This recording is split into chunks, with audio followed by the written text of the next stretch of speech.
bahwa meditasi yang akan kita praktikkan berkenaan dengan meditasi vipassana.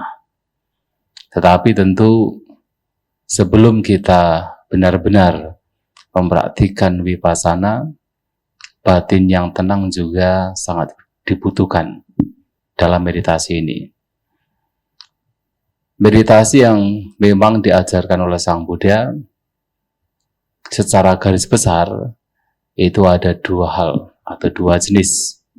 Yang pertama adalah samatha, yang kedua adalah vipassana. Samatha adalah meditasi yang memang memiliki satu manfaat untuk membawa batin menjadi tenang. Karena samatha itu sendiri artinya tenang. Sementara vipassana adalah meditasi yang membawa batin untuk menjadi lebih bijaksana. Karena vipassana itu sendiri artinya melihat ke dalam, terutama melihat batin dan jasmani sebagai tidak kekal, sebagai yang bisa menimbulkan duka, dan juga sebagai yang bukan aku, bukan diri. Namun sesungguhnya kedua praktek ini memiliki satu tujuan pada akhirnya sama, yaitu adalah untuk pelenyapan kotoran batin. Maka meditasi yang diajarkan oleh Sang Buddha dikenal sebagai bhavana. Secara lengkap adalah citta bhavana atau pengembangan batin. Bahwa dalam pengembangan batin ini ada setidaknya dua hal yang mesti dilakukan. Yang pertama adalah ketika muncul pikiran-pikiran yang tidak bermanfaat, apakah berkenaan dengan keserakahan, atau berkenaan dengan kebencian, atau berkenaan dengan hal-hal yang muncul dari keserakahan, kebencian, termasuk ketidaktahuan, mungkin dalam bentuk keinginan untuk menikmati kenikmatan indera, dalam bentuk ketidaksukaan, kemarahan, atau iri hati, atau mungkin arogansi, atau kekeraskepalaan, atau kemunafikan. Ketika itu muncul yang tidak berguna, tidak bermanfaat ini harus segera dilenyapkan. Ini yang pertama. Dan yang kedua adalah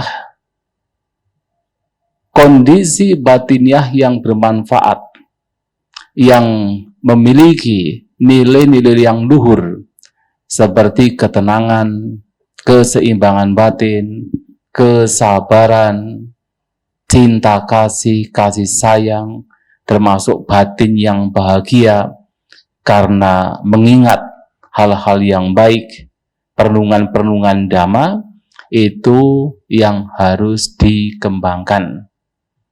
Nah, dua hal ini yang mesti dilakukan di dalam kita bermeditasi, maka melenyapkan pikiran-pikiran yang buruk dan pada akhirnya mengembangkan pikiran-pikiran atau faktor batiniah yang bermanfaat. Dua ini. Dan tentu pikiran-pikiran yang tidak bermanfaat itu bisa berupa pikiran yang masih kasar, tapi juga bisa berupa nantinya termasuk persepsi sesuatu yang lebih halus lagi yang sebenarnya juga merupakan pengotor batin. Misalnya persepsi keakuan, persepsi bahwa ada aku, ada diri, ada milik, yang itu juga mesti pada akhirnya dilihat di dalam kita bermeditasi. Namun sebelum itu, yang paling penting dalam kita mengembangkan batin kita atau citta bhavana, yang paling penting adalah setiap kali pikiran-pikiran yang buruk itu muncul, yang kita ketahui, yang kita kenali, itu yang harus segera dilenyapkan. Dan biasanya itu berupa yang tadi telah beberapa saya sebutkan, yaitu berupa keinginan-keinginan untuk menikmati kenikmatan indera. Dalam meditasi itu juga merupakan pengotor batin yang mengganggu, yang merintangi. Juga adalah kebencian, ketidaksukaan ya mungkin rasa iritasi mental dalam batin kita. Itu juga ketika muncul mesti segera dilenyapkan. Juga dalam meditasi yang juga sering muncul adalah rasa ngantuk maupun malas. Nah, kemalasan juga biasa muncul dalam bermeditasi. Mungkin biasa ketika berada di rumah masing-masing, kalau pagi-pagi biasanya bisa tidur sampai jam 6 atau jam 7. Nah, di sini kita harus bangun jam berapa? Setengah 4. Nah, setengah 4 bangun. Nah, itu mungkin ketika baru bangun, wah merasa malas sekali. Nah, kemalasan demikian mesti dilawan. Itu juga bagian dari perintah batin ketika kita bermeditasi. Termasuk ketika duduk kemudian rasa ngantuk muncul. Itu juga mesti dilawan. Itu juga perintah batin yang merintangi batin dalam perkembangan. Dan juga kegelisahan, kekhawatiran, termasuk nanti keraguan-raguan ketika itu muncul, itu mesti dikenali sebagai perintah batin. Nah, ini hal-hal yang mesti dalam proses kita bermeditasi, kita kenali, kemudian kita lenyapkan. Dan barangkali yang menjadi pertanyaan adalah, sesungguhnya kapan kotoran batin itu bisa muncul? Pikiran-pikiran yang tidak bermanfaat itu bisa muncul. Ternyata kalau kita melihat ke dalam batin kita, pikiran yang tidak bermanfaat itu akan muncul setiap saat, setiap waktu. Dalam apapun kegiatan, aktivitas yang kita lakukan, itu bisa muncul. Keinginan untuk menikmati kesenangan indera bisa muncul tidak hanya pada saat duduk bermeditasi. Malahan ketika melihat, kita mendengar, itu bisa muncul. Ketidaksukaan, kemarahan, kebencian tidak hanya muncul ketika duduk bermeditasi. Malahan mungkin ketika duduk bermeditasi tidak banyak muncul. Tapi di dalam aktivitas lainnya itu juga mudah sekali muncul. Melihat yang tidak disenangi, mendengar yang tidak disukai, itu bisa muncul kebencian, ketidaksukaan. Nah, ternyata karena kotoran batin itu muncul kapan saja, itulah kemudian meditasi atau citta bawana itu mesti dilakukan sejak bangun tidur sampai menjelang tidur dalam semua aktivitas yang dilakukan. Jadi sejak bangun tidur sampai menjelang tidur, sesungguhnya semua waktu itu adalah bagian dari meditasi. Namun tentu dalam meditasi ini kita membutuhkan instrumen yang harus kita gunakan, terutama adalah untuk menengarai ketika kotoran batin itu muncul. Instrumen yang mesti dimunculkan lagi dan lagi sejak bangun tidur sampai menjelang tidur. Instrumennya tidak lain, yang pertama, yang penting sekali adalah sati, mindfulness atau perhatian. Itu penting sekali untuk kita munculkan. Kenapa? Karena sati mindfulness ini adalah faktor batiniah yang mampu nantinya mendeteksi ketika pikiran yang buruk itu muncul. Termasuk sesungguhnya ketika kondisi batin yang baik muncul, sati juga mampu menengarai. Tetapi kemudian ketika kotoran batin muncul, itu memang harus ditengarai. Apa itu sati? Secara sederhana adalah bahwa sati perhatian itu adalah kekuatan untuk sadar. Ketika kita sadar terhadap apa yang sekarang sedang terjadi, ketika kita sadar, kita tahu, kalau orang Jawa menggunakan istilah eling, ketika kita eling, kita sadar, itulah di situ ada sati, ada perhatian. Yang ini penting untuk supaya batin kita tidak terseret oleh pikiran-pikiran buruk, yang mana ketika kita tidak sadar, mudah sekali pikiran buruk menyelinap dan pada akhirnya berkembang. Tapi kalau kemudian ada sati, ada perhatian, begitu nanti dikembangkan terus dimunculkan lagi dan lagi, ketika baru kotoran batin nongol saja, biasanya sudah kelihatan, sudah kepergok, sehingga tidak punya kekuatan untuk berkembang. Tetapi tentu dalam prosesnya mungkin awal-awal, mungkin sudah pikiran lama mengembara, baru ketahuan. Tidak apa. Tapi begitu ketahuan, artinya kita harus mengencangkan perhatian kita supaya semakin kuat, semakin tajam, sehingga ketika nanti kotoran batin baru nongol, itu sudah kepergok duluan. Biasanya kalau baru nongol kepergok, itu mudah sekali, hanya disadari biasanya lenyap. Tapi kalau sudah kuat sekali, mau disadari nggak lenyap-lenyap. Kenapa? Karena sudah kuat berkembang. Harus dengan cara lain untuk bisa melenyapkan. Nah, tetapi kemudian perhatian sebenarnya tidak cukup. Karena kalau kita hanya punya perhatian, dan ketika perhatian digunakan, mungkin seseorang kemudian membawa batin ke sini, saat ini sekarang. Dan itu memang salah satu fungsi dari mindfulness sati, membawa batin ke saat ini dan sekarang. Dan itu baik. Kenapa?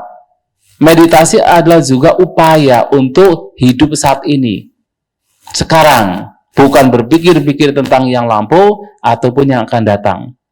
Hanya kemudian kita juga membutuhkan instrumen lain, yang tidak lain adalah objek meditasi. Mengapa? Karena kalaupun batin dibawa ke saat ini dan sekarang, kalau tidak ada objek yang dipegang, apa yang terjadi? Batin akan mudah mengembara lagi. Bahkan beberapa orang mungkin menjadi bingung, lantas setelah ini apa mesti dilakukan? Karena sudah berada di sini, batin berada di sini sekarang, tapi kemudian tidak ada sesuatu yang dipegang. Maka kita membutuhkan objek meditasi supaya begitu batin oleh tali perhatian dibawa ke sini dan sekarang, kemudian langsung membawa perhatian kepada objek meditasi. Sehingga pikiran tidak mudah mengembara. Maka ada sati, ada perhatian. Nah, di dalam terutama ya kitab suci, perumpamaan diberikan bagaimana kita membawa perhatian terutama terhadap objek meditasi. Diibaratkan seperti ketika seseorang ingin menjinakkan seekor anak sapi, maka dibutuhkan tali dan juga tiang. Anak sapi tersebut yang liar, yang masih suka lari-lari, yang masih suka meronta, yang masih suka merindukan air susu induknya, itu diikat lehernya. Kemudian diikatkan ke tiang yang sudah dipancangkan dengan kuat ke tanah. Ketika dilakukan, anak sapi itu tidak langsung jinak. Dia masih berputar-putar, masih meronta, masih berusaha untuk lepas dari ikatan tali. Tapi seberapapun dia meronta, ingin lepas, dia lari, dia akan kembali lagi. Kenapa? Karena diikat dengan tali kuat. Nah, akhirnya lama-kelamaan, anak sapi itu menjadi jinak. Duduk di bawah tiang tersebut. Nah, seperti itu pikiran kita itu memang seperti anak sapi yang liar, yang terus mengembara, merindukan air susu induk, atau merindukan berbagai macam kesenangan indera. Dan mengembara ketika tidak mendapatkan, mengembara karena apa? Kebencian, ketidaksukaan. Maka terus demikian, untuk menjinakkan kita butuh tali perhatian. Tali itu adalah tali perhatian. Dan kemudian kita butuh tiang yang tidak lain adalah tiang objek. Maka begitu pikiran mengembara terseret oleh berbagai macam keinginan, ketidaksukaan, kemalasan, ngantuk, kegelisahan, mengembara tidak berada di sini dan sekarang, maka tugas dari tali perhatian itu mengembalikan. Jadi begitu mengembara, perhatian akan tahu, oh ini pikiran sudah mengembara, maka segera kembalikan kemana? Ke objek meditasi. Untuk apa? Supaya kemudian batin yang tadinya liar yang tadinya binal sekarang menjadi tenang. Nah, kalau batin tenang seperti itu mudah untuk membawa kepada kebijaksanaan. Kalaupun seandainya belum misalnya mencapai konsentrasi yang tinggi, ya orang mengatakan dengan istilah jana, tetapi kemudian ketika batin itu tenang, kalaupun nanti dimunculkan berbagai macam perenungan tentang ketidakkekalan, tentang duka, tentang anatta, itu akan lebih mudah. Maka untuk awal kita bermeditasi, yang terpenting adalah pengotor-pengotor batin, perintang-perintang batin, setiap kali muncul, itu mesti dilenyapkan. Bagaimana? Adalah senantiasa kembali kepada objek meditasi. Mengembara kembali kepada objek meditasi. Nah, oleh sebab itu, dalam meditasi yang kita praktikkan di sini, ada beberapa postur yang bisa kita gunakan. Yang dalam postur demikian memiliki objek utama yang berbeda-beda. Nah, yang pertama adalah meditasi dengan sikap atau postur duduk. Nah, jadi meditasi dengan postur duduk. Apa yang mesti kita lakukan dalam postur duduk adalah kita tentu mencari tempat duduk yang paling nyaman. Ya, saya kira duduk di sini oke, karena juga peserta juga tidak terlalu banyak, sehingga bisa duduk di sini. Dan mungkin kalau misalnya ini beberapa orang membawa tempat duduk sendiri, karena merasa mungkin lebih nyaman, juga sebenarnya dipersilahkan juga. Karena biasanya ada beberapa orang yang sudah terbiasa dengan tempat duduk atau alas duduk yang biasa, berbeda, itu menggunakan yang lain lebih sulit. Kalau ada yang mungkin yang bawa tempat duduk atau alas duduk juga dipersilakan. Nah, tempat duduk itu juga ya baik untuk digunakan. Kemudian bagaimana kita duduk bermeditasi? Ya, terutama yang duduk berada di lantai atau menggunakan alas duduk, maka kita bisa mengawali dengan duduk bersila. Nah, bagaimana kita duduk bersila? Sesuai dengan kenyamanan masing-masing. Ada yang mungkin bersila seperti Arsa Buddha. Ya, biasa Arsa Buddha kalau menggunakan namanya mudra samadhi atau mudra dhyana, itu dengan menggunakan duduk bersila full lotus atau padmasana. Tapi kalau tidak bisa, ya bisa menggunakan cara duduk di mana kaki kanan ataupun kiri itu atas dan bawah. Bisa kaki kiri di bawah, kaki kanan berada di atas, atau sebaliknya. Beberapa menggunakan cara duduk kakinya bersejajar, depan dan juga belakang. Dipersilahkan. Atau beberapa orang kemudian menggunakan cara bersila biasa. Nah, bersila biasa juga dipersilahkan. Yang terpenting adalah merasa nyaman terlebih dahulu. Nah, kalau kita sudah mendapatkan posisi duduk yang paling nyaman, ya memang dengan di belakang lebih tinggi, itu akan lebih nyaman.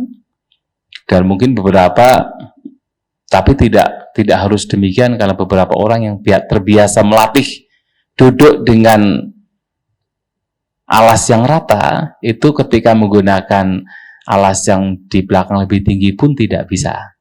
Ini tergantung dari kebiasaan masing-masing.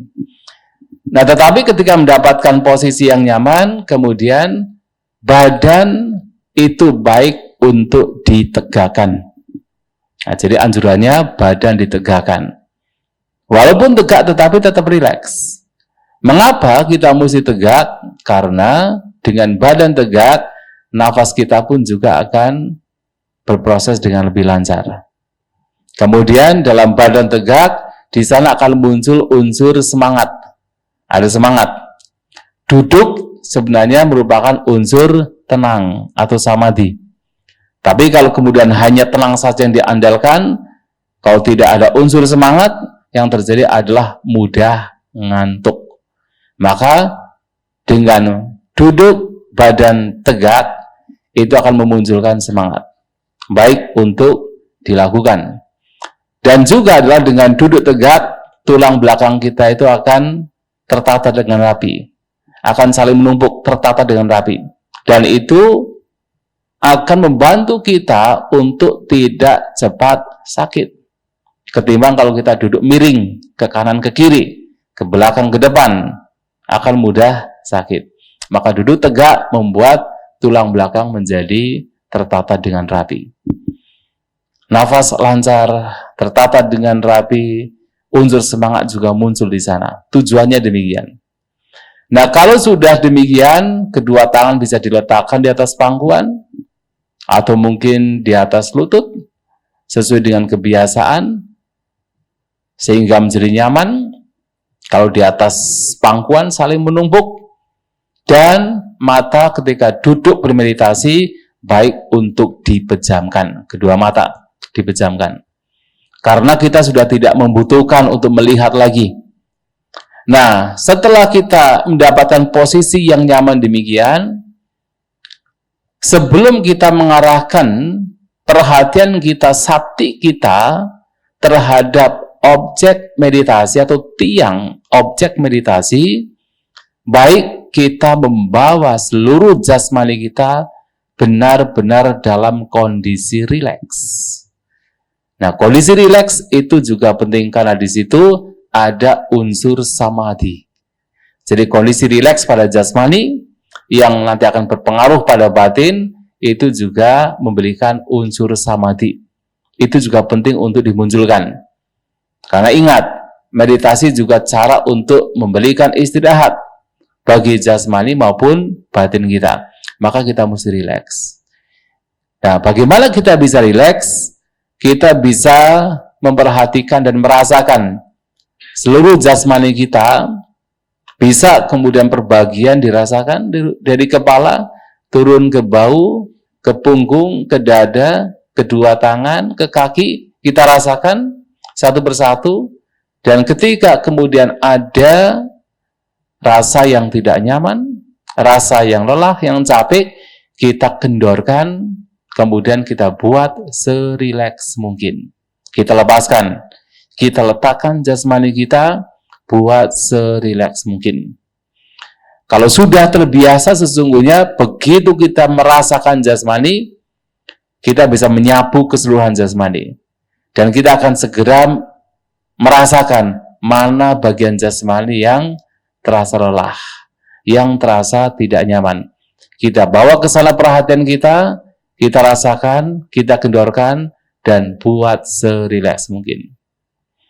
Kalau jasmani rileks, batin pun juga akan menjadi tenang. Bahkan dalam kita merasakan jasmani, kegiuran juga bisa akan muncul.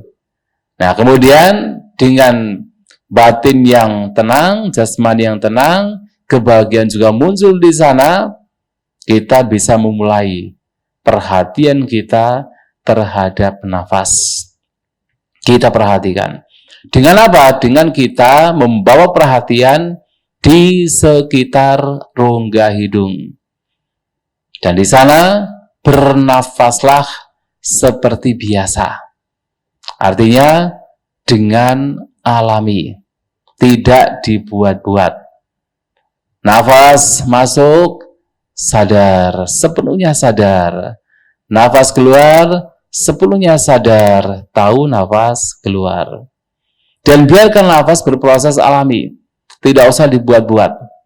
Dan ketika nafas kasar, biarkan kasar.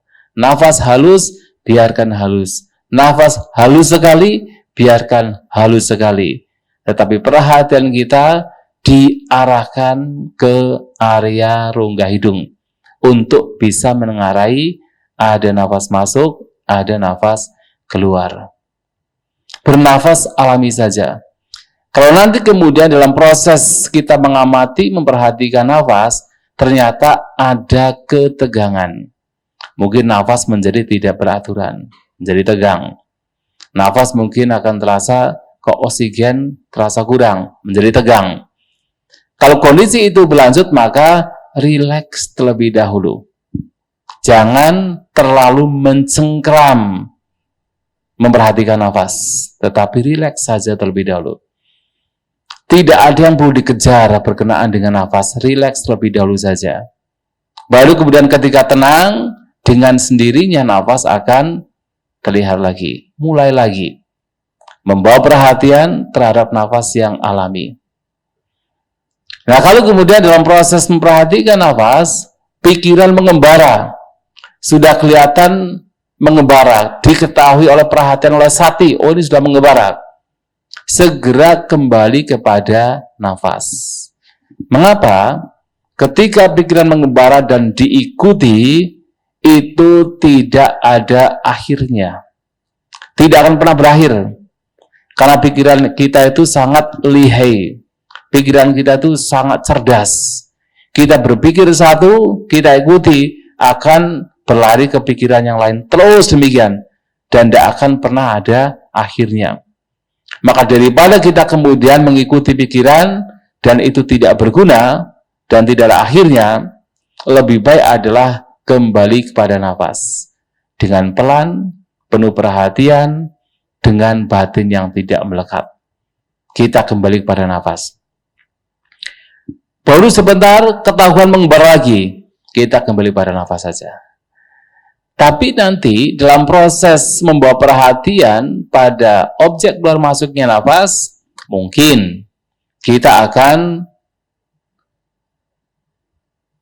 mendeteksi berbagai macam bentuk pikiran lain. Atau mungkin mendeteksi berbagai macam perasaan yang muncul. Ketika itu terdeteksi, dan itu sebenarnya hanya sekadar lewat, tidak signifikan, tidak usah dipikirkan. Tidak usah kemudian membawa perhatian ke sana. Tinggalkan saja. Tetapi kembali kepada nafas. Jadi jangan kemudian semua bentuk pikiran kemudian dilihat. Tidak. Selama nafas itu masih dominan, masih utama, senantiasa kembali kepada nafas. Hanya kemudian ketika ada pikiran yang begitu kuat, dominan, muncul lagi dan lagi, misalnya mungkin rasa bosan muncul, dan itu muncul dengan kuat, lagi dan lagi muncul, nah, baru kemudian Anda bisa dengan sengaja membawa perhatian kepada rasa bosan tersebut. Dengan cara apa? Mencatat. Nah, pencatatan juga sangat berguna. Dengan kita mencatat, bosan, mencatat rasa bosan tersebut, pengalaman bosan tersebut, tanpa kemudian terseret oleh rasa bosan. Hanya seperti melihat bosan itu sebagai fenomena yang bukan milik. Fenomena yang berada di luar, yang bukan milik kita. Nah, dengan kita mencatat demikian, tanpa mesti kita katakan membenci perasaan bosan demikian, tanpa pula kita kemudian menggenggam perasaan bosan demikian, nanti lama-kelamaan kekuatan bosan itu akan mereda dan bahkan akan lenyap. Kemudian kembali kepada nafas. Tetapi kalau objek-objek lain kok ternyata belum begitu kuat, nggak usah dipikirkan. Tidak usah kemudian dikejar, apalagi kemudian ditanya-tanya tadi saya berpikir apa. Tidak perlu. Kembali kepada nafas saja. Karena nafas adalah tiang yang setiap kali pikiran mengembara, kembali ke nafas. Mengembara, kembali ke nafas. Nah, itu adalah cara bermeditasi duduk. Lantas bagaimana Bante kalau misalnya duduk, kakinya sakit? Apa yang mesti kita lakukan? Ya memang kaki ya memang kan sakit. Apakah harus dipotong kakinya? Selama kita punya kaki, sakit pasti muncul. Selama kita punya tubuh, sakit pasti akan muncul. Nah, di sini ketika muncul pegal, muncul sakit, dan itu baru muncul, belum begitu kuat, dan masih Anda bisa membawa perhatian kepada nafas, ya sudah, lupakan sakitnya. Bawa kepada nafas. Tapi kalau kemudian itu mengganggu, apalagi kalau tidak terbiasa meditasi, kekhawatiran muncul. Wah, nanti jangan-jangan nggak bisa berdiri, jangan-jangan nanti ada penyakit yang muncul, jangan-jangan nanti saya lumpuh, misalnya ada kekhawatiran demikian. Anda bisa memperhatikan apakah yang diperhatikan sakitnya atau yang diperhatikan adalah gejolak pikirannya. Anda bisa memperhatikan, bisa mencatat misalnya gelisah atau misalnya yang muncul khawatir, catat khawatir. Dengan di situ membawa batin tenang, seimbang dan bersabar. Nah, kenapa biasanya ketika muncul sakit, itu biasanya kesabaran bisa hilang. Tetapi melatih bersabar. Itu saja, seandainya nafas itu tidak kelihatan, dan Anda berlatih untuk bersabar, itu juga sudah bagian dari meditasi. Karena ini adalah pengembangan kesabaran. Itu meditasi. Atau misalnya ketika rasa sakit muncul, tidak gelisah yang muncul. Atau tidak berupa kekhawatiran, tetapi keinginan untuk segera misalnya mengubah posisi duduk atau untuk segera bangkit. Nah, itu juga bisa diperhatikan. Kalau itu kuat sekali kemudian bisa disadari, bisa dicatat. Ingin. Itu juga bisa. Atau kemudian kalau tidak, Anda bisa fokusnya kepada sakitnya itu. Anda bisa fokus atau perhatian terhadap sakit dengan batin yang menerima. Seperti Anda melihat fenomena-fenomena lain sebagai bukan milik, sebagai bukan aku, sekadar fenomena yang muncul, kemudian pada akhirnya nanti lenyap. Demikian pula ketika melihat sakit, cobalah Anda bisa melihat, merasakan sakit bukan sebagai milik, bukan sebagai aku sakit, kakiku sakit, bukan. Tapi sekadar fenomena. Fenomena yang pada waktu itu sedang dialami. Tapi bukan sebagai milik, bukan sebagai aku. Sehingga apa? Melatih batin untuk menerima fenomena tersebut sebagaimana adanya. Nah, kalau sudah demikian, itu sebenarnya sudah praktik vipassana. Nah, itu juga bisa dilakukan.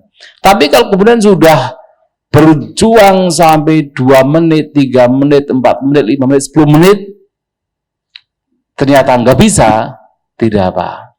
Anda bisa pelan-pelan, penuh perhatian, mengubah posisi duduk. Juga dipersilahkan. Tetapi dengan penuh perhatian. Tidak usah merasa kecewa. Kecewa juga perintah batin, juga kotoran batin. Ya, lihat itu sebagai sekadar fenomena. Bukan sebagai milik, bukan sebagai aku. Nah, itu juga bisa dilakukan. Ini pada saat Anda duduk bermeditasi. Jadi, kesimpulannya adalah cari sikap duduk yang paling nyaman, rileks, duduk tegak, rileks, mata terpejam, dan semua jasmani dalam kondisi rileks. Lantas kemudian bawa perhatian pada keluar masuknya nafas dengan penuh perhatian. Setiap kali pikiran mengembara, kembali. Ketika ada pikiran yang begitu kuat, Anda bisa memperhatikan dengan mencatat. Berpikir. Mengembara. Dengan kondisi batin yang detached, yang tidak melekat. Kondisi batin yang menerima tetapi juga tidak melekat, sehingga di situ tidak ada juga penolakan. Tidak ada penolakan, tapi juga tidak ada kemelekatan. Sekadar melihat sebagaimana adanya. Nah, ini adalah meditasi duduk. Bisa dipahami ya? Saya lihat di sini sudah banyak yang ikut meditasi, sehingga tentunya sudah ini hanya pengingat saja untuk bagaimana kita bermeditasi. Kemudian yang kedua adalah meditasi jalan. Jadi untuk memudahkan, ada duduk, ada juga meditasi jalan. Bagaimana kita mempraktikkan meditasi jalan? Nah, dalam jalan di sini, Anda bisa mencari tempat tentunya, tempat yang paling nyaman, Anda bisa berjalan, tapi upayakan tempatnya adalah lurus. Tempat yang lurus tidak, jadi tidak berjalan berputar-putar, tapi tempat yang lurus. Kemudian Anda menentukan, kira-kira saya berjalan dari sini sampai di mana? Kita tentukan, Anda tentukan. Oh, biasanya berjalan dari sini, kemudian, sampai pojok sana. Tapi kemudian melihat teman, apakah tempatnya itu digunakan oleh teman kita atau tidak. Jadi kalau sudah digunakan terlebih dahulu, maka cari tempat yang lain. Ya jangan mengganggu teman kita, cari tempat yang lain. Nah kemudian setelah mendapatkan tempat yang cocok, merasa nyaman, Anda bisa berdiri sebelum Anda memulai berjalan. Anda bisa berdiri, memejamkan mata, kedua tangan bisa diletakkan di depan dengan saling berpegangan atau di belakang dengan berpegangan. Kemudian sebelum Anda mulai berjalan, lebih baik Anda bisa merasakan keseluruhan jasmani, seperti pada saat duduk meditasi. Buat serileks mungkin, menyadari keseluruhan jasmani. Dari ujung kepala sampai ujung kaki. Sadari, rasakan. Dibuat serileks mungkin. Dan Anda juga bisa memunculkan perenungan. Paling tidak, kalau tidak bisa memahami kita manusia itu terdiri dari 5 gugusan, paling tidak Anda memahami bahwa kita manusia itu secara garis besar terdiri dari 2 fenomena, yaitu batin dan jasmani. Kita semua tahu batin yang mana, jasmani itu yang mana. Cobalah ketika Anda berdiri, merasakan jasmani, Anda bisa merenungkan bahwa jasmani ini adalah tidak kekal. Ketika ini tidak kekal, dilekati, membawa kepada duka. Yang membawa kepada duka yang tidak kekal, ini sesungguhnya bukan milik, bukan aku, bukan diri. Ini hanya sekadar jasmani. Kemudian batin melepas kemelekatan terhadap jasmani. Tidak menggenggam jasmani. Batin melepas jasmani. Kemudian merenungkan batin. Apapun batin yang ada sekarang ini adalah tidak kekal. Selalu berubah. Yang tidak kekal, ketika dilekati, membawa kepada duka penderitaan. Yang membawa kepada penderitaan, yang tidak kekal ini, sesungguhnya bukan milikku, bukan aku, bukan diriku. Sekadar batin semata. Kemudian lepas. Maka Anda mulai, kalau mau berjalan, Anda mulai berjalan. Berjalan dengan batin yang melepas. Melepas terhadap batin itu sendiri dan juga jasmani. Melihat itu sebagai sekadar fenomena. Nah, tetapi kemudian, walaupun sudah dimunculkan perenungan yang baik demikian, pikiran juga terkadang masih suka mengembara. Itulah kemudian juga dibutuhkan sati yang dimunculkan, dihadirkan terus-menerus, dan juga objek meditasi. Objeknya apa? Pada saat kita berjalan, tidak lain adalah menggunakan langkah kaki itu sendiri. Anda bisa berjalan dengan normal biasa, seperti Anda biasa berjalan, tapi tentu tidak berlari, tetapi dengan berjalan biasa. Tetapi Anda berjalan dengan batin yang melepas, karena tahu ini bukan milikku, bukan aku, bukan diriku. Dan Anda membawa perhatian pada langkah kaki. Sembari melangkah, Anda paham, Anda tahu kanan, kiri, kanan, kiri, kanan, kiri. Melihat pengalaman pada langkah kaki sebagai sekadar pengalaman. Bukan sebagai aku, bukan sebagai makhluk, bukan sebagai perempuan, bukan sebagai laki-laki. Hanya sekadar pengalaman. Kalau demikian halnya, Anda bermeditasi jalan adalah vipassana. Karena Anda melihat bahwa pengalaman meditasi itu sendiri, jalan itu sendiri sebagai sekadar pengalaman, bukan sebagai aku, bukan sebagai diri, bukan sebagai makhluk, bukan sebagai laki-laki, bukan sebagai perempuan, sekadar pengalaman. Dari Anda mengalami langkah kaki. Yang sesungguhnya ya, yang dialami itu hanya sekadar 4 unsur semata, 4 unsur jasmani. Tetapi kalau tidak membawa batin ke sana, setidaknya melihat itu sebagai sekadar pengalaman saja, tanpa melekatinya. Nah, ketika pikiran mengembara jauh, nah kembali kepada langkah kaki. Mengembara jauh kembali kepada langkah kaki. Tapi dalam proses berjalan, oh ternyata ada banyak objek yang diperhatikan, yang terperhatikan, bukan diperhatikan, yang terperhatikan. Jalan juga terlihat. Mungkin teman kita lewat juga terdeteksi. Ada suara juga masih terdengar. Ketika itu semua muncul, biarkan saja. Tidak usah kemudian kita menjadi kepo.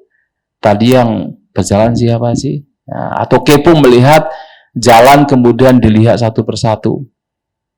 Tapi kita membawa batin kepada langkah kaki.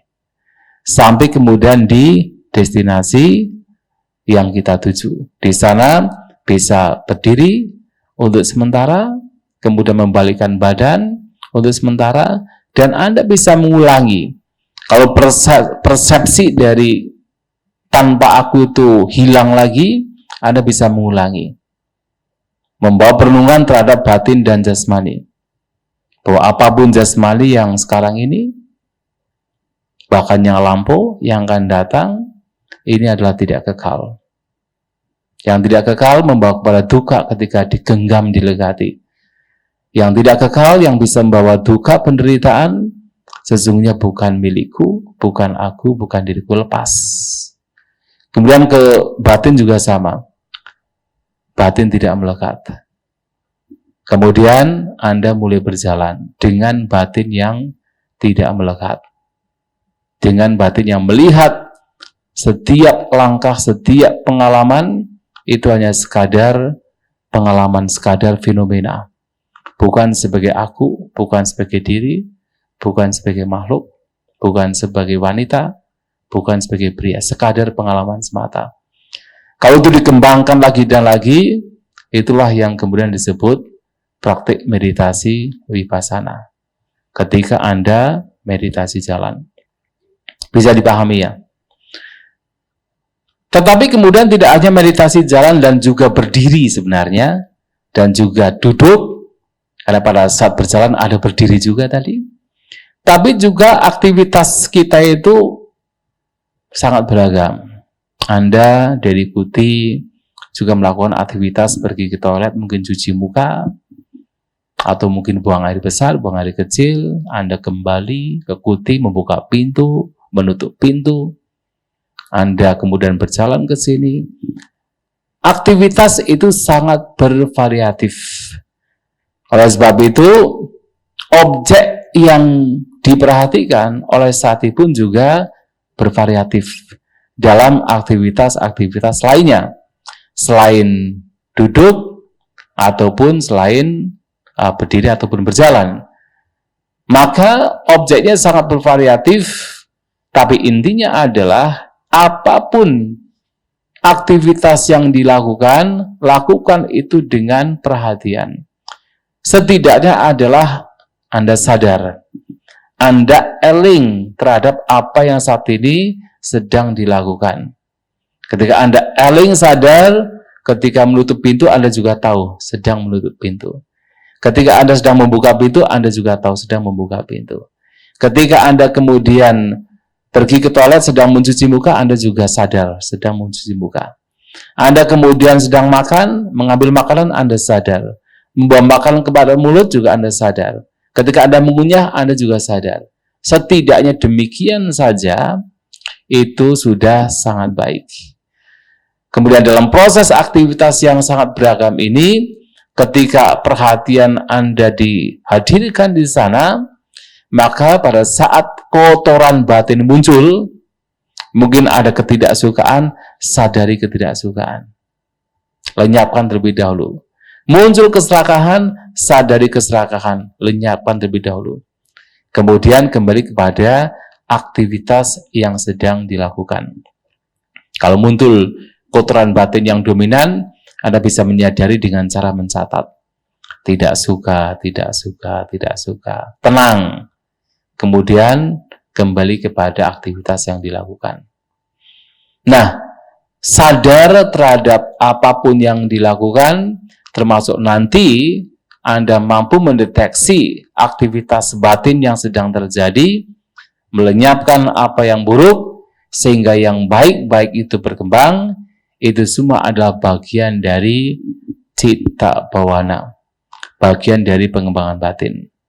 Dan ingat, kalau pengotor batin semakin berkurang, maka secara alami kondisi batin yang baik itu pasti akan berkembang.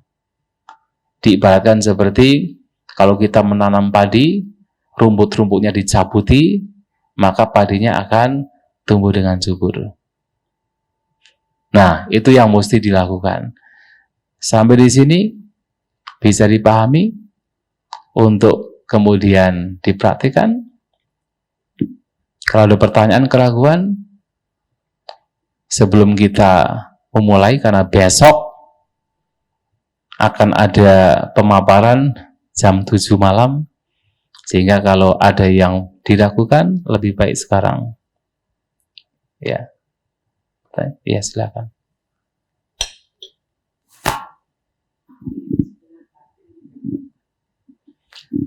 Batin tidak melekat adalah batin yang tidak terseret oleh suka maupun tidak suka. Bukan berarti adalah tidak mengenali fenomena. Batin tetap sadar terhadap fenomena yang sedang terjadi. Tetapi kemudian tidak terseret oleh kemelekatan dalam artian menggenggam, atau kemudian terbawa oleh penolakan. Jadi tidak ada keserakahan, juga tidak ada kebencian, sekadar sadar. Tetapi kemudian biasanya ketika ada fenomena yang baru muncul, kemudian batin ini akan mudah sekali bereaktif terhadap fenomena yang muncul. Ketika itu menyenangkan, biasanya akan muncul kesenangan di sana, bergembira di sana. Nah, bersenang, bergembira terhadap objek yang menyenangkan itu adalah keserakahan. Tapi kemudian ketika objeknya tidak menyenangkan, biasanya muncul apa? Penolakan, kebencian, ketidaksukaan. Nah, menghindari dua ini, bergembira yang di situ ada keserakahan, penolakan yang di situ ada kebencian, artinya adalah batin yang tidak melekat. Nah, kondisi batin itulah yang sesungguhnya mesti dikembangkan. Maka biasanya beberapa guru meditasi menggunakan istilah kesadaran pasif. Kesadaran pasif, di mana kesadaran atau perhatian terhadap fenomena, terhadap objek, termasuk nafas, termasuk objek-objek yang lain yang muncul, yang terdeteksi, tanpa kemudian terseret oleh suka maupun tidak suka. Seperti kita berada di pinggir jalan, melihat mobil yang lalu lalang, tanpa kita mengupayakan agar mobil-mobil yang itu berjalan cepat atau kemudian berjalan lambat. Hanya sekadar melihat, sekadar tahu, tanpa kita terlibat di sana. Nah, batin yang demikian, yang disebut sebagai kesadaran yang tidak melekat demikian, yang detached demikian, itu juga disebut sebagai kesadaran pasif. Kita merasakan sakit pada kaki kita misalnya saat bermeditasi. Biasanya muncul penolakan. Kalau sudah muncul penolakan, kebencian, nanti akan ada penderitaan. Keinginan untuk segera bangun dari meditasi, bahkan kemudian berpikir-pikir kok ini lama sekali, atau misalnya kalau sedang meditasi dengan mungkin dengan Bante misalnya, dengan biku atau samnera, kok ini enggak selesai-selesai, ngapain aja samneranya gitu ya. Muncul kemarahan. Itu kenapa? Itu karena ketidaksukaan. Tetapi ketika kita mampu menerima tanpa memunculkan kebencian, mampu menerima sebagaimana adanya, tidak kemudian kita terlibat di sana, tapi juga tidak menolak, hanya sekadar mengalami sebagai fenomena semata, maka itulah disebut sebagai batin yang tidak melekat. Dan itu bisa dilatih. Kondisi batin demikian. Bisa dipahami ya? Ya. Ya? Kalau mudah semua sudah mencapai arahat. Ya. Ada lagi mungkin ada yang keraguan barangkali.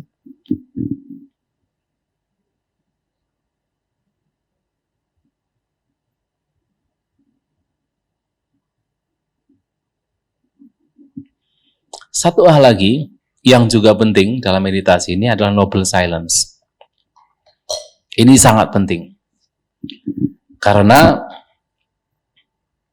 kalau kita sudah mulai berbicara pada saat bermeditasi, nanti pikiran sudah mulai mengembara. Terseret oleh kegelisahan, terseret oleh kekhawatiran, terseret oleh bahkan kemalasan. Itu akan terjadi. Maka waktu yang sangat singkat ini cobalah gunakan sebaik-baiknya, betul-betul noble silence. Jadi betul-betul tidak berbicara. Apalagi di sini memungkinkan. Karena apa? Tempat tidurnya sendiri-sendiri. Betul ya?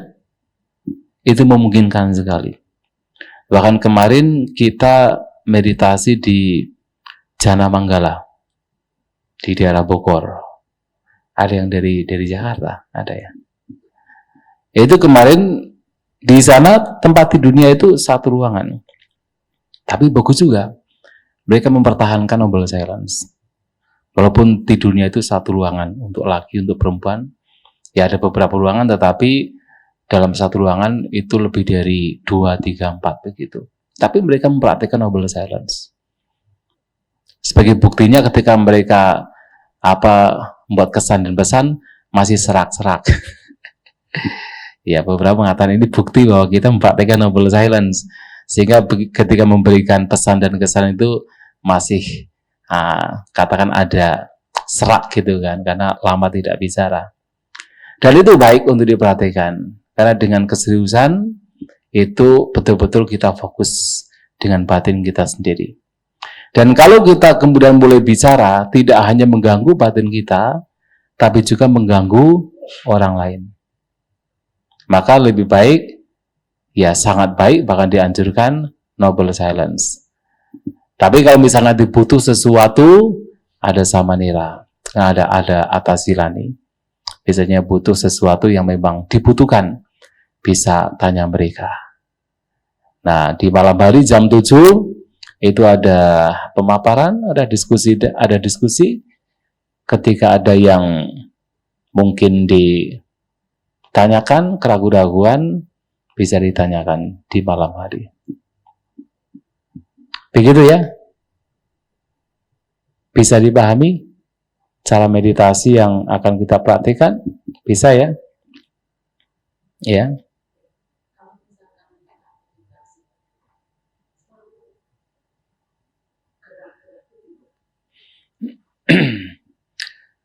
Kalau kita betul-betul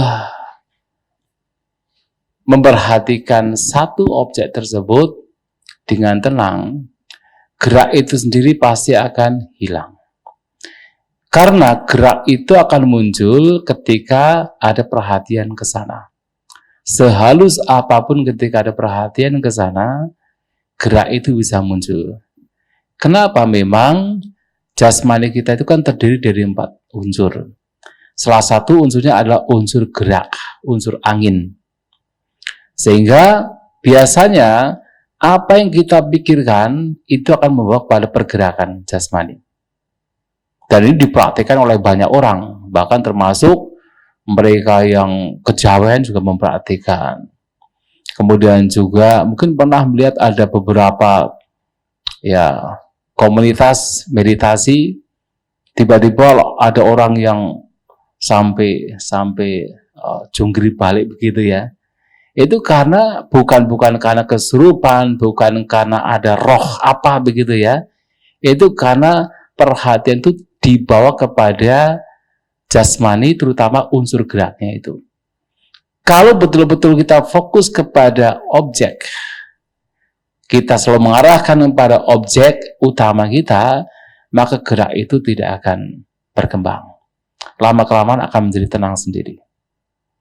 Karena itu diperhatikan, ya dulu saya dulu sekali juga pernah ikut namanya kejawen, ya ada kejawen itu di Jogja, Sumarah Purbo.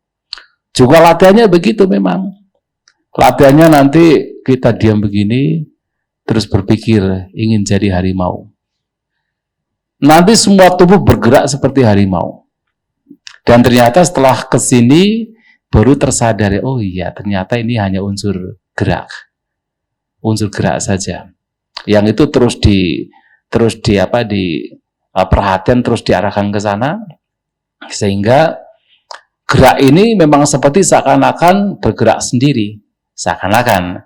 Tapi ternyata tak perhatikan lagi, itu adalah karena pikiran kita. Karena begitu kita tuh lupa ya, semua hilang. Begitu kita lupa dengan gerak itu ya semua hilang. Tapi kalau kita mengarahkan ke situ terus, itu akan bergerak terus. Nah, maka mereka yang ikut kejawen dan sebagainya mungkin pernah lihat di video-video ya, memang itu adalah pikiran kita. Bukan karena roh yang muncul atau kesaktian, bukan, itu pikiran kita. Maka kalau kita kembali pada objek dan betul-betul kembali pada objek, kita tidak memperhatikan gerak tersebut, ya nanti akan hilang sendiri. Kenapa tidak hilang? Karena kita perhatikan gerak tersebut. Karena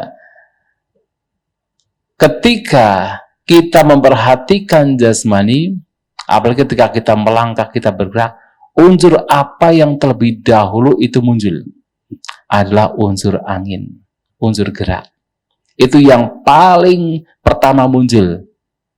Itu adalah unsur gerak. Makanya begitu kita perhatikan terus, gerak itu tidak akan berhenti. Jadi senantiasa kembali pada nafas. Itu yang mesti dilakukan.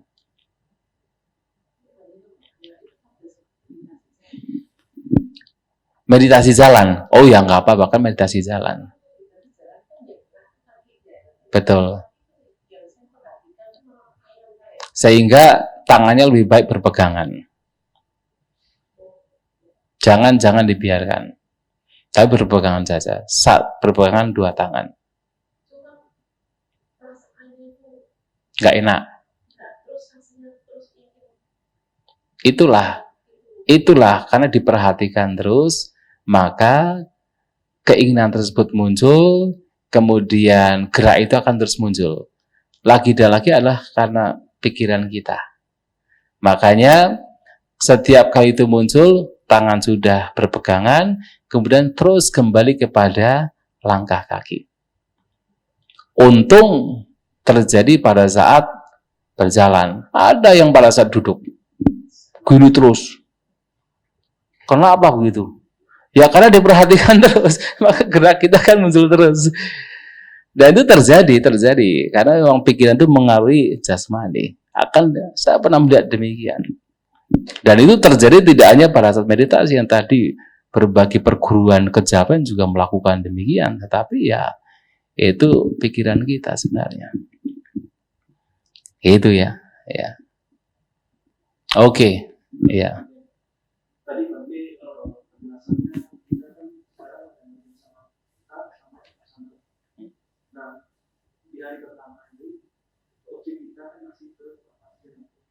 Hari berikutnya juga nafas terus. Nafas terus. Iya, nanti ada instruksi, tapi yang jelas yang paling penting adalah tetap bagaimana kita membawa batin tenang. Kotoran batin muncul, disadari, kembali pada nafas. Disadari, kembali pada nafas. Itu sudah sangat baik. Tapi nanti memang sebenarnya ketika sudah menggunakan kesadaran pasif, menyadari objek yaitu nafas. Objek utama adalah nafas, tetapi dengan batin yang tidak melekat, itu sesungguhnya juga sudah merupakan vipassana. Selama ketidakmelekatan terhadap nafas itu didasari, dilatar belakangi dengan pemahaman anicca, dukkha, anatta. Kenapa? Kenapa kita tidak melekat terhadap objek? Karena kita tahu ini tidak kekal. Sehingga batin menjadi detached, tidak melekat. Tidak tertarik. Sebenarnya istilah nibbida itu adalah disenchanted. Tidak tertarik. Kenapa? Karena ini tidak kekal. Maka batin menjadi tidak tertarik untuk melekat. Tapi juga tidak menolak juga. Tidak menolak. Nah, dengan kita memperhatikan nafas demikian, atas dasar pemahaman ketidakkekalan, itu sudah juga merupakan vipassana. Ketika dilatar belakangi oleh pemahaman demikian. Begitu ya.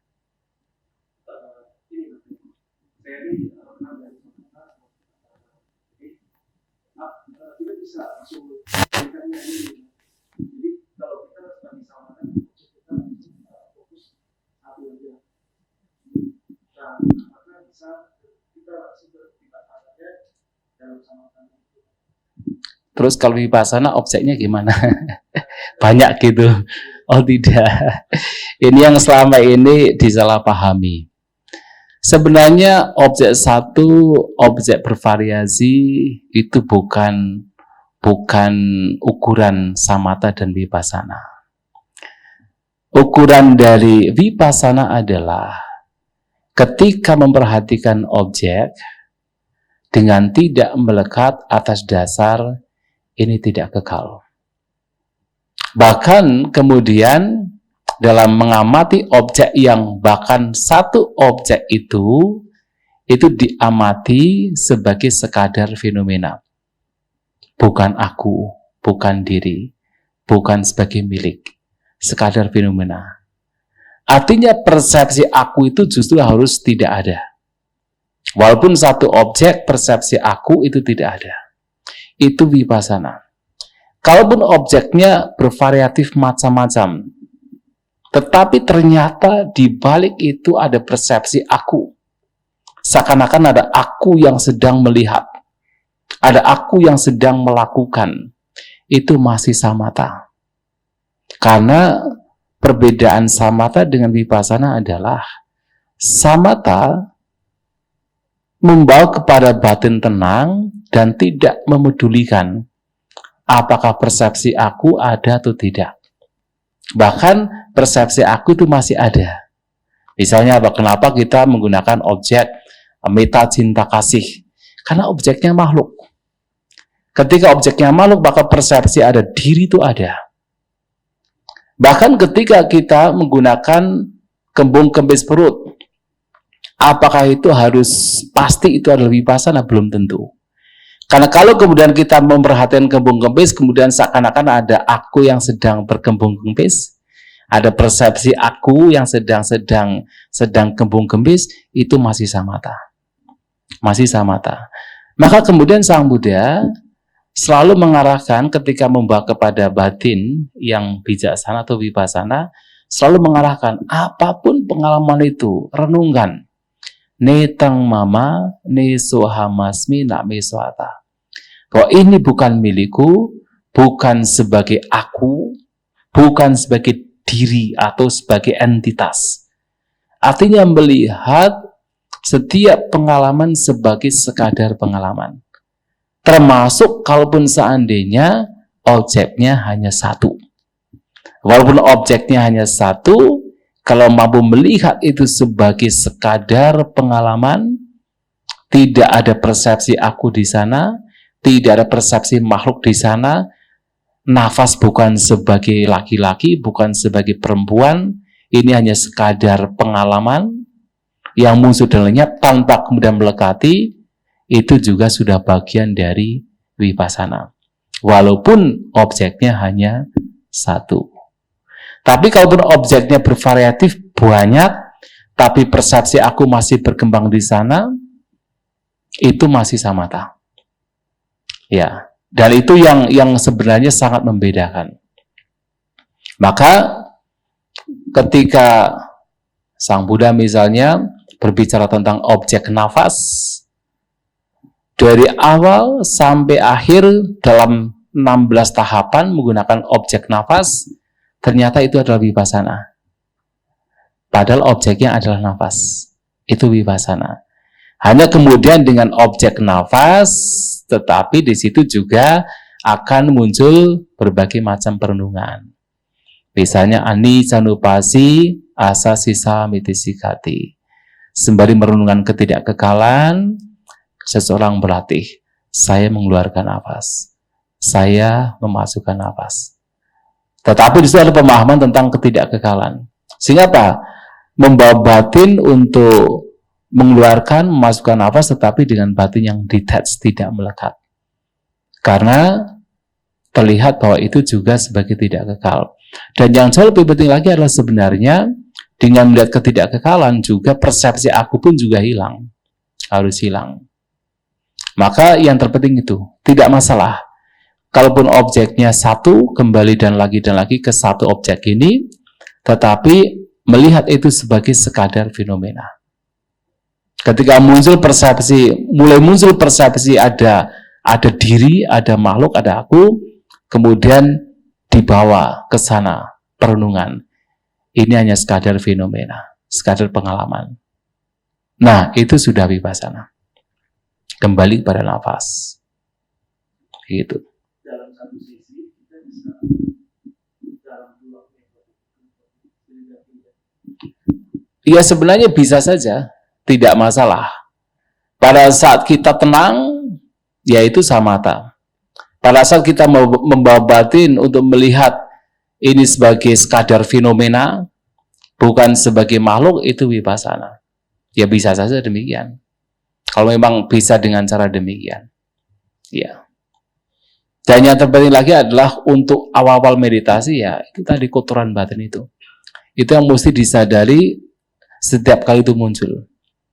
Supaya batin menjadi semakin refining, semakin menjadi katakan semakin baik begitu, sehingga perenungan-perenungan terhadap anicca, dukkha, anatta itu akan semakin mudah.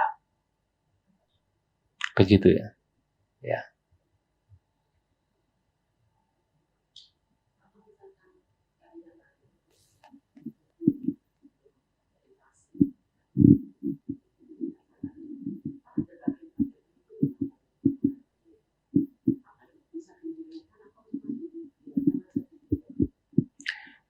Pasti bisa dirilekskan, pasti bisa. Lebih baik. Supaya nanti kedepannya tidak menjadi gangguan. Karena kalau ada yang masih tegang, biasanya pikiran kita mudah terseret ke bagian yang sakit atau bagian yang tegang. Terutama yang itu intens. Tapi kalau kemudian tidak begitu intens, ya kalau bisa melepas tidak masalah. Tapi kalau ketegangan itu intens atau itu kuat, nanti biasanya bisa mengganggu perhatian kita. Maka lebih baik rileks dulu. Betul-betul kita membawa jasmani untuk diletakkan. Seperti kalau kita mau tidur, kita meletakkan jasmani kita, bukan sebagai milik. Nah, duduk juga sama, kita letakkan jasmani kita, bukan sebagai milik. Sekedar jasmani, sekedar pengalaman. Dan itu baik untuk membawa batin ke sana. Dan kalau kita membawa batin dan jasmani diletakkan, tidak dilekati, artinya tidak digenggam, tidak pula ditolak, hanya sekadar sadar, apalagi persepsi ketanpa akuan dimunculkan di sana, ini sekadar pengalaman, bukan sebagai sebuah diri, itu akan sangat baik. Kemudian membawa perhatian kepada nafas. Jasmani akan menjadi rileks. Kalau bisa membawa kepada penerimaan. Maka meditasi itu sangat penting, terutama acceptance, penerimaan terhadap apa yang sedang terjadi. Menerima tetapi tidak terlibat. Dalam penerimaan tidak ada penolakan, kebencian. Itu membantu sekali. Untuk bisa rileks maksudnya. Ya.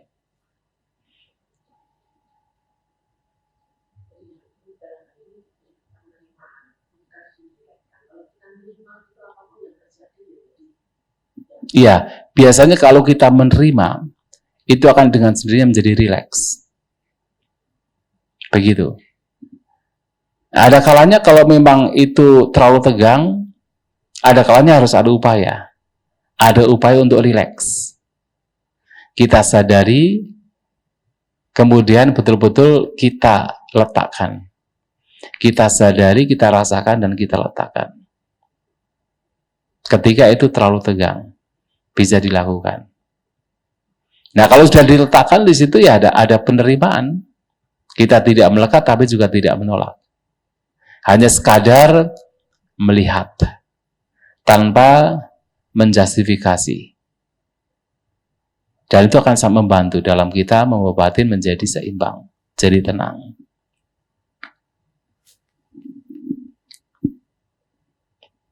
Pernah melihat ada anak wihara, mungkin samanera, yang nyapu sampah, kemudian sampah dikumpulkan, kemudian sampah dibakar. Bagaimana perasaan kita? Rasanya bagaimana?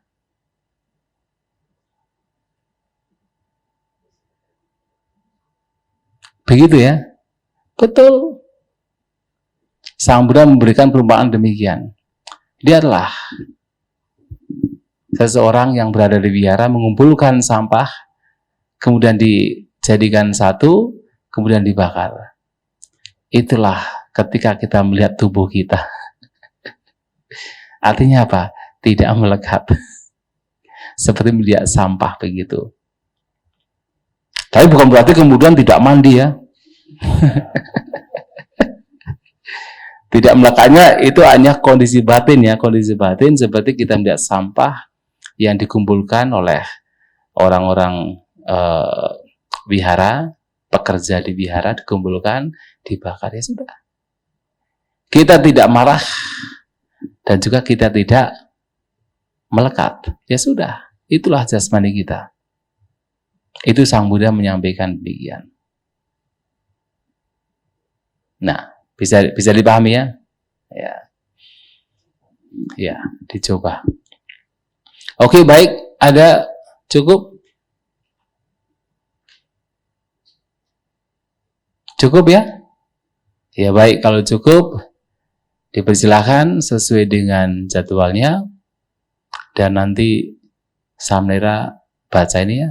Untuk biasanya kalau malam itu ada chanting ya, chanting metta sepertinya, itu bisa dipimpin. Oke, baik, terima kasih, selamat berjuang, dan tetap praktikan noble silence, senantiasa berpikir yang baik ya. Ini penting, berpikir yang baik, yang buruk-buruk dilenyapkan, sekecil apapun, sehalus apapun, cobalah sekali waktu berjuang. Sekali waktu mumpung masih hidup, berjuang. Sekecil apapun pikiran-pikiran yang buruk, letakkan, lenyapkan. Dan yang baik-baik, itu dikembangkan. Sekali waktu, mumpung masih hidup. Ya, baik, terima kasih. Semoga sukses dalam meditasi.